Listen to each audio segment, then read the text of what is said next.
about what's been going on in the Nigerian Senate with Natasha Akpoti Uduagha and the Senate President. So I don't know, my thoughts maybe be controversial, not quite, not completely, but it might be perceived as, me not supporting Natasha. But listen first and just get my thoughts. It's okay to disagree. I mean, everybody is entitled to their own opinion, but I'm just going to look at it from a different angle, which I don't think anybody has addressed. We already know Natasha was driven out of the National Assembly because her sitting position was changed, and she spoke from the old sitting position and not the one that's been recently allocated to her, which she complained was somewhere close to where the other National Assembly or Senate National Assembly staff sit. So when the press is in the house or in the chambers, she would not be captured, which was one of the her grievance, and the fact that she wasn't informed that her seat was going to be changed, and also, of course, the other essay, sexual advances that she alleged or leveled against the Senate President.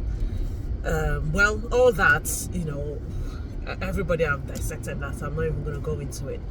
I'm only going to talk about the issue of her seat and women in general, how women are generally perceived as being emotional about stuff. So I looked at the rules, the National Assembly or the Senate rules, and Order 6 did say the Senate President has the right to allocate seats to every senator in the House. And a senator may speak. I'm not quoting now, but I'm trying to remember how, anybody can pick up the rules, the Senate rules, and read.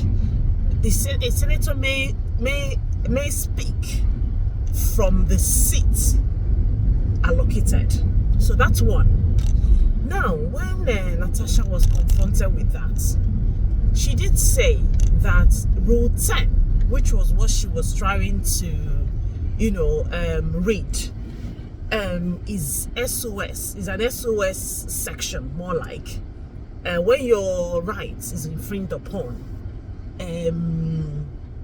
you can raise it. It's more like, let's look at it this way. Say there's an emergency in the UK or US. In the UK, for example, you're going to call 999. So she likened that Order 10 as that sort of thing, like, oh, I'm in trouble, I need help. So as far as she was concerned, or from her own interpretation of the rules of National Assembly, you need not stay on your seat to be able to move that Order 10. You can move it from the floor of the House, lying down, doing anything, standing, wherever. That was her own interpretation. Now, she hasn't shown us or referred to any other order of the chambers, or even that Order 10 that says you can raise it from anywhere and not your seat. Order 6 is clear. Order 6 says you may speak from your seat that has been allocated to you, and the Senate President has got the right to reshuffle or change seats of senators. I don't know if everybody's following me. So, ideally, for me, what she would have done, because already being a woman is you're already in trouble. The fact that you're a woman in Nigeria, you're in big soup. You're already an endangered species. And then you're not just a woman, you're now a senator, one of the 4 women senator in the National Assembly. Look at it, you're a minority. One, and the fact that you're a woman is another thing that is already working against you.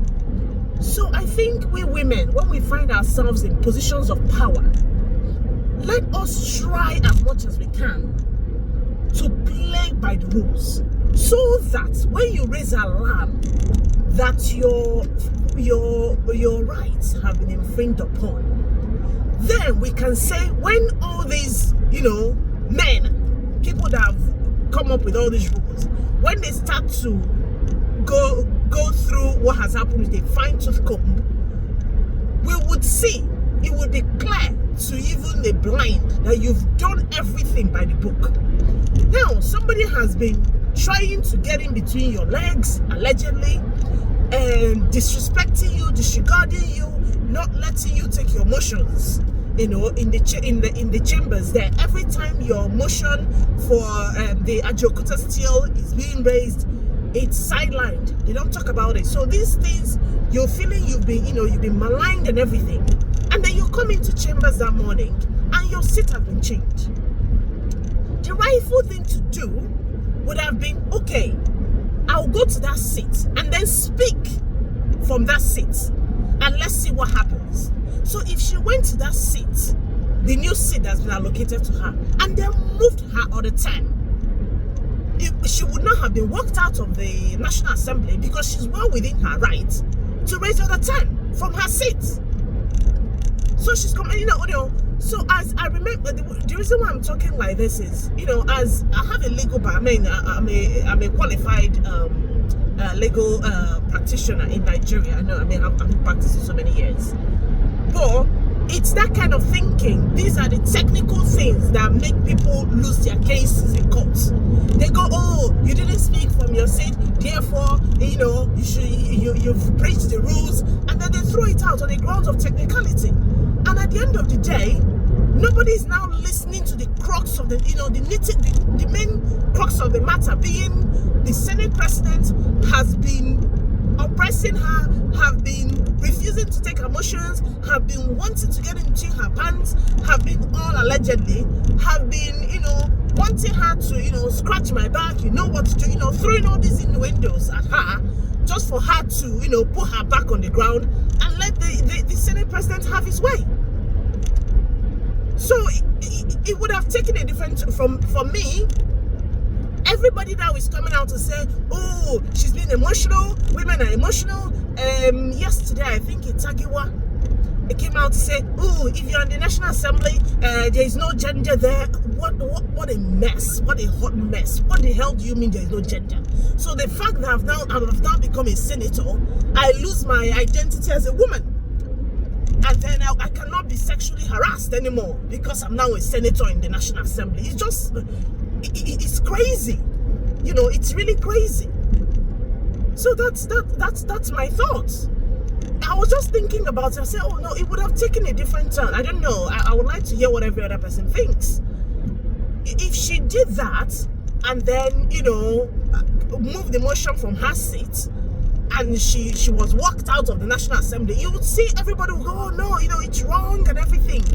It's the same way when the Senate president attacked her sometime last year as well, and they made a statement about she's speaking like she's in the nightclub.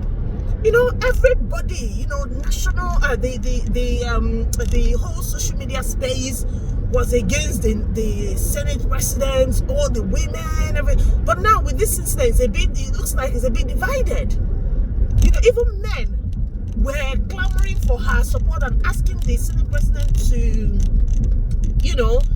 tender an apology and all that. But looking at this one, everybody's going, oh, she didn't do it for her seat, she was supposed to sit on her seat, That's a technicality that she would have just complied with. and done away with anybody moving it towards the technical angle of it. I mean, that's what I think. And again, there is also an issue of recently saying, oh, the National Assembly is not going to investigate the allegations of abuse of power and, of course, the sexual harassment leveled against the Senate president, because it hasn't been, no formal motion or whatever has been brought to before the National Assembly. That's another thing. File a petition. Do it there. Give us evidence that you filed a petition. They refused to investigate it. Let's not be, I know when you go on social media, you go on press interviews, you tend to say stuff. Follow the book. Follow what the rule or the law of the place that you are in says. If it says before you can bring an action in court, you must have done all the internal processes of resolving an issue, do it. Don't jump to court. Do it internally first.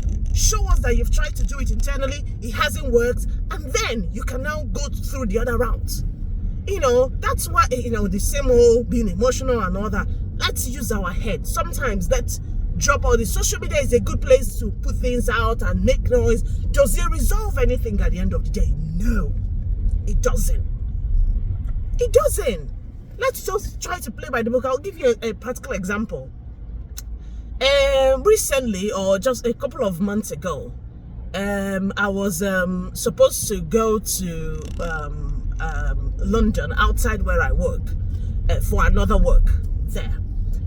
It was all signed off, and your train ticket is booked through the same system and everything.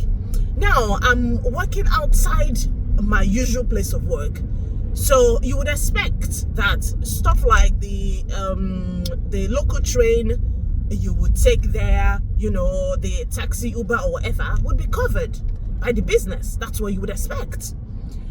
So of course, got there, go on the underground, contactless, tap.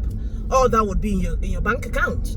It's not a huge sum of money, but you're thinking, ooh, they need to cover it. It's about maybe £5 or £6 or whatever. And you think, okay, let me just, put it in for my expenses and then claim it. What happened? I didn't read the rules, properly in terms of raising or, asking for a refund on your expenses and everything. Put that in the system, and it was reviewed, and the auditors sent it back and said, oh, no, you've not provided us with a valid receipt. And I went, valid receipt? What receipt? Everybody knows that, if you go on the underground, you use your card and tap.